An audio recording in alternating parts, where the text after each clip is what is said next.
That is Chris Llewellyn with Honest, brand new from him. Now, you may know Chris from Rhine Collective, who we also play here on V180.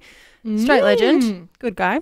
But, you're on V180 with Leah and the girls upstairs. Hello. Hi. Now, ladies, we've been talking about through the week, like the secular music. It's sort of been coming out over, not necessarily recently, but over the last year or so.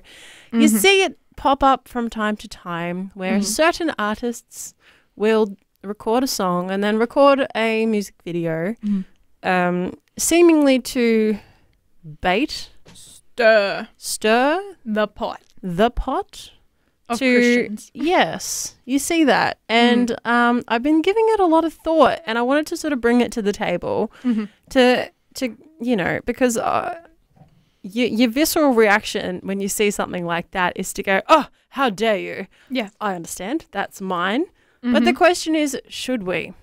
Good question. How do we respond to things like that as Christians? Can you give me some context of things I've done? My voice is just gone. Hang on. So thinking of a certain artist, like throughout, was it last year or this year that at a certain awards ceremony. At a certain awards ceremony was dressed up like the devil. Yeah. And was doing very graphic kind of performances. Yes. Losing it. Well, yeah, and no, but like and those sort of things have sort of been happening more and more. Yeah. As time has gone on, and I think because it has created such a big reaction from, I mean, particularly in the US, you see it. But it's sort of like, is that knee-jerk reaction to going, that's whatever, Satan worship, whatever. Yeah. Does that actually help our cause? Yeah.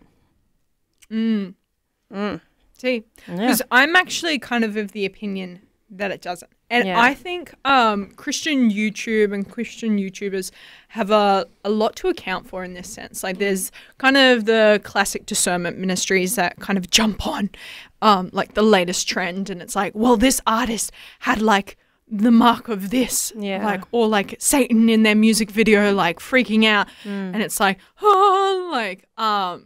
very stressed out, but it's in a sense of like, they're sinners. Yeah. Sinners are going to sin. Yeah. And they're going to worship things that you hate because you're no longer of the world. Yeah. And it's like, in a sense, is it, if anything, if you're stirring up the Christian community, are you actually being helpful, or are you actually causing more issue, not only by playing into their hands because they intentionally did this to stir you up? True. But on top of that, are you being are you reacting well as a representative of Christ in this sense? That's true. That's true. And it reminds me of like when Jesus, like my favorite, so many favorite things that Jesus said, where he talked about being as wise as serpents but as innocent as doves. Right.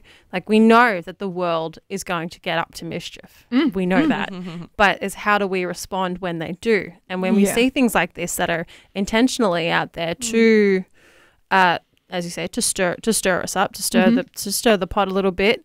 I think by playing into that hand, it kind of doesn't help us. No. At all. And like, because I can't help myself, I look at comments and stuff that you see on other posts and you expect the world to react in a certain way. But I don't think it helps us at all. No. It kind of it solidifies a preconceived opinion that unbelievers already have. Yeah. And I don't think it helps us. No. And I do have a counter for this in a sense as well, which might be interesting. Which we will get into in just a hot minute. So don't go anywhere. We do have to go back to the music though for just a little while. You're with Leah and the girls upstairs, and we're talking all things music. That's Joel Vaughan, What I Can, here on V180. You're with Leah and the girls upstairs. Now we're talking secular music today, and specifically secular music videos or content of any kind that has been intentionally satanic. Yeah. Just for the lulz. Just for the lulz, to stir up the Christian community. And the question today is, how should we respond as a Christian community that doesn't play into the hand that they're clearly putting out there? What are our thoughts, ladies? All right. Interesting. I I think obviously God's word's clear. Like there's no partnership that Christians can have with a lot of this content. Whoever makes himself a friend of the world makes himself an enemy of God. Yeah. And, you know, for the mind that is set on the flesh is hostile to God, Romans 8:7, for it does not submit to God's law. Indeed, it cannot. So there's a sense in which Christians should rightly hate this. Like, you know, it's depicting evil things. It's depicting Satan and stuff like that. Inaccurately, I'd like to add, but that's a topic for another day. But on top of that, it's like, well, they're sinful humans. They're sinful people. God has given them up to the lust of their heart to, you know, just go around and sin. Yeah. Which they want to do. They want to rebel against God. And this is one of the expressions in which they do that. And us reacting negatively also kind of inflames them along to keep on doing it. They know they're going to get publicity from it. They know Christian YouTubers are going to be talking about it. They know it's going to be a topic of discussion on the internet. And so they intentionally do that to stir people up. Yeah, they do. Like if you know you have like a boring song, but can inflame people through an edgy music video, like why not go for it and get the clicks? Yeah. And you see it a lot, and it's happening more and more.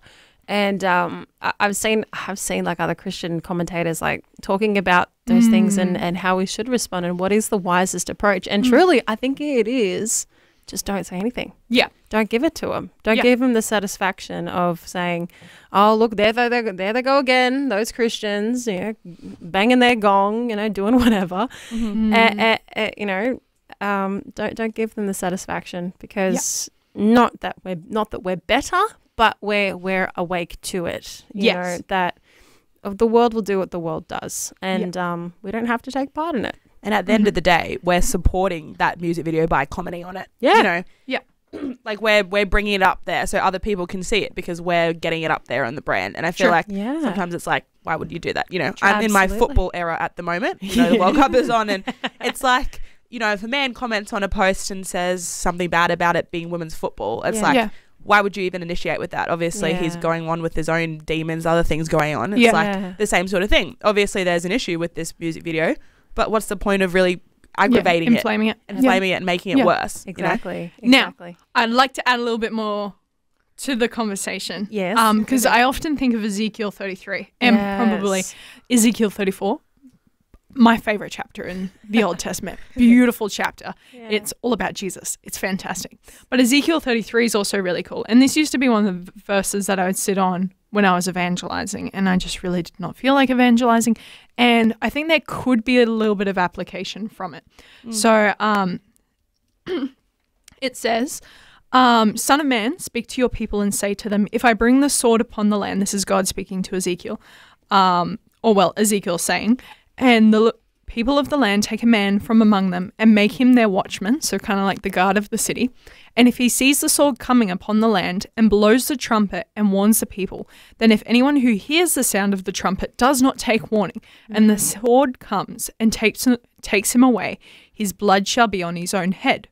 He heard the sound of the trumpet and did not take warning, his blood shall be upon himself. But if he had taken warning, he would have saved his life.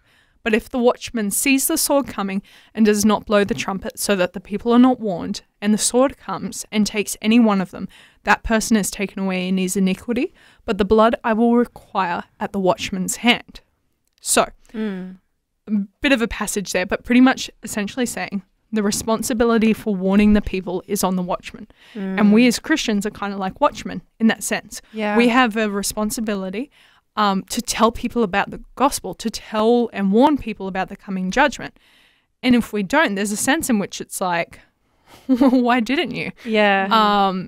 A little bit interesting there. But I think if you are going to respond to an artist doing this, first of all, I think it'd be better if you like personally knew them. Yes. I think your warning would be a little bit more effective instead of like a random keyboard internet warrior. Keyboard warrior just yelling at them in the comments section. Yeah. But instead, maybe think about it with your friends. Oh, have you seen this lately? If they bring it up, be like, it's kind of sad that he's talking about it because these are the actual realities that are waiting for people who haven't trusted in Christ. Yeah. Like, you make a joke about it now, but in the future it's not going to be a joke.